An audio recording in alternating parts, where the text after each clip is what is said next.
हाय, मैं राहुल सर। काफ़ी लंबे समय के बाद आप लोग के सामने आया हूँ।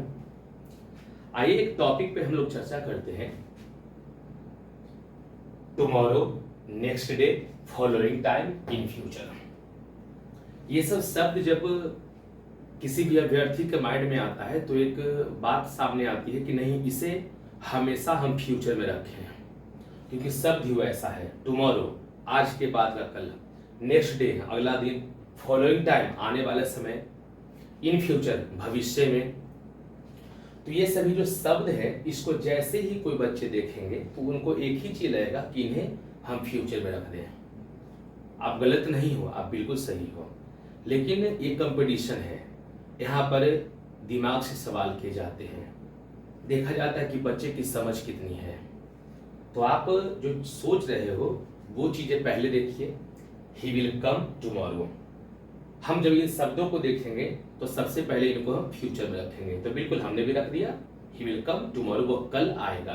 शैल विल को देखकर आपको लग ही रहा है कि फ्यूचर में है। जो आप जानते हो उसकी हमने चर्चा कर दी। लेकिन अब दो चीज अपवाद, ध्यान दीजिएगा। फ्यूचर के समय को हम कभी कभी प्रेजेंट में भी रखते हैं, और ये प्रेजेंट में दो जगह आते हैं। अगर आप इन्हें प्रेजेंट इंडिफिनिट में रखिएगा, जैसे the PM visits Nepal next month, तो the PM visits Nepal next month, ये वाक्य रखा गया प्रेजेंट इंडिफिनिट में। और किसी फ्यूचर एक्शन को हम प्रेजेंट इंडिफिनिट से दर्शाते हैं तो उसका अर्थ यह हो जाता है कि उसका घटित होना आने वाले समय में 100% तय है।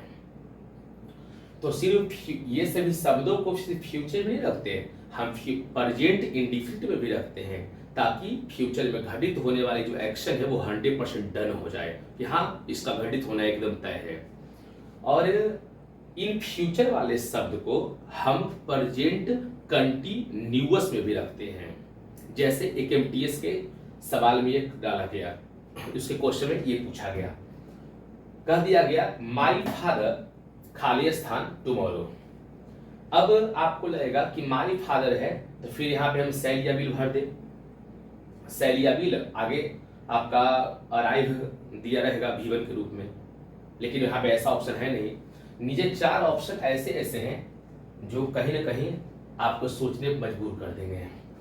जैसे देखिए माय फादर, पहला ऑप्शन हम हैज देखते हैं, तो हैज के बाद आमतौर पर वर्ब का तीसरा रूप आता है, कभी चौथा रूप नहीं आता है, इसीलिए पहला ऑप्शन गलत हो गया। दूसरा, इज के बाद V4 आता है प्रेजेंट कंटिन्यूअस बनने के लिए, इसको हाथ में रखिए। फिर है हैड के बाद अराइव्ड लिखा है। बात हो रही है नॉर्मली आने वाले समय की, तो फिर आप हैड अराइव्ड पास्ट में कैसे ले जाइएगा?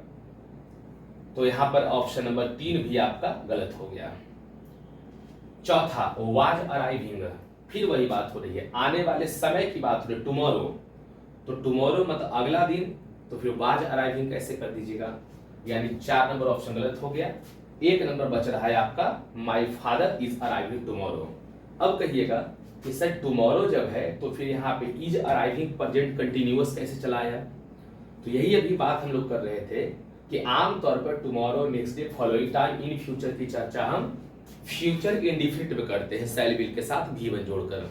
लेकिन जब इन्हीं शब्दों की चर्चा आने वाले भविष्य वाले समय में हम किसी एक्शन को निश्चित अर्थ में दर्शाना चाहें तो उसे प्रेजेंट इंडिफिनिट, और आने वाला वक्त में वैसा कोई फ्यूचर के तहत हम बात बोलें जो हो सकता है कि वो घटित हो भी सकती है और घटित नहीं भी हो सकती, मतलब एक संभावना 50-50 में रह जाती हो, तो वहां पे हम प्रेजेंट कंटिन्यूअस टेंस में वाक्य को रखकर हम फ्यूचर शब्द का प्रयोग करते हैं। मतलब फ्यूचर के लिए प्रेजेंट कंटिन्यूअस जब लाया जा रहा है तो इसका मतलब ये हुआ कि इसके पिताजी यानी मेरे जो पिताजी हैं वो कल आ भी सकते हैं और नहीं भी आ सकते हैं, कोई फिक्स नहीं है। और यहीं पे अगर आप कह दीजिएगा कि my father arrives tomorrow, present indefinite में रखकर, तो पक्का हो जाएगा कल निश्चित ही आएंगे। और इज अराइविंग का मतलब 50-50 हो गया, आ भी सकते हैं और नहीं भी आ सकते हैं। तो ये दो चीजें हुई। तो फ्यूचर के शब्द को हम फ्यूचर इंडिफिनिट में भी रखें, प्रेजेंट कंटिन्यूअस में भी रखा गया है। हमने ओरल आपको प्रेजेंट इंडिफिनिट में भी रखा जाता है, वो भी हमने बता दिया। एक एलडीसी के सेट में ये पूछा हुआ था सबसे नीचे वाला, अगर आप किसी भी बच्चे से ऐसा सवाल करोगे कि tomorrow, next day, following time, इन फ्यूचर जैसे शब्द, फॉलोइंग डे, फॉलोइंग वीक जैसे शब्द फ्यूचर के होंगे या पास्ट के होंगे, गारंटी कोई भी यही कहेगा कि फ्यूचर के होंगे, पास्ट में कभी नहीं हो सकते। बशर्ते समझिए ये क्वेश्चन किया गया है एग्जाम का, तो एग्जाम पूछा है तो उसी के अनुसार हमें भी सोचना पड़ेगा। थोड़ा सा गौर करके सोचिएगा। यहां पर नॉर्मली क्या लिखा है देखिएगा, द नेक्स्ट मॉर्निंग, अगली सुबह वी वोक अप, अगली सुबह हम लोग उठे। वोक जो आपका है वो वेक का V2 है, और जब V2 है तो V2 का मतलब हो जाता है पास्ट। एंड फाउंड, फाउंड भी आपका V2 है। एंड के दोनों पहलू आमतौर पर बराबर होते हैं, तो इधर भी V2 इधर भी V2, मतलब सेंटेंस पास्ट में दिया हुआ है। दैट इज वाज स्नोइंग, ये तो यहां से इज नहीं आएगा, ये तो पड़ जाएगा यहां से, इज नहीं आएगा, होगा दैट वाज स्नोइंग। अब इसको पढ़ने से पहले मैं आपको एक चीज बता देता हूं। आज 25 अगस्त है, आज 25 अगस्त है, तारीख 25 अगस्त 2025। आपको मैं कहूं कि आप अपने को ना 1 अगस्त में ले जाइए, 1 अगस्त में। और बात ये होती है कि 1 अगस्त में आप कहीं बाहर से अपने घर आए, 1 अगस्त को, 1 अगस्त शायद पड़ता था उस दिन शुक्रवार, तो 1 अगस्त को आप बैक डेट में जाइए, बाहर से कहीं आप काम करके आइए घर पे, तो इतने थके हुए हो कि आप शुक्रवार, शनिवार, रविवार तीनों दिन घर में आराम किए, और अब बोलो ऐसा लैंग्वेज किसी के सामने कि मैं 1 अगस्त को अपने शहर बाढ़ पहुंचा था। लेकिन जब अगली सुबह मैंने उठा, जब अगली सुबह मैं उठा तो देखा बाहर का मंजर ही कुछ और था।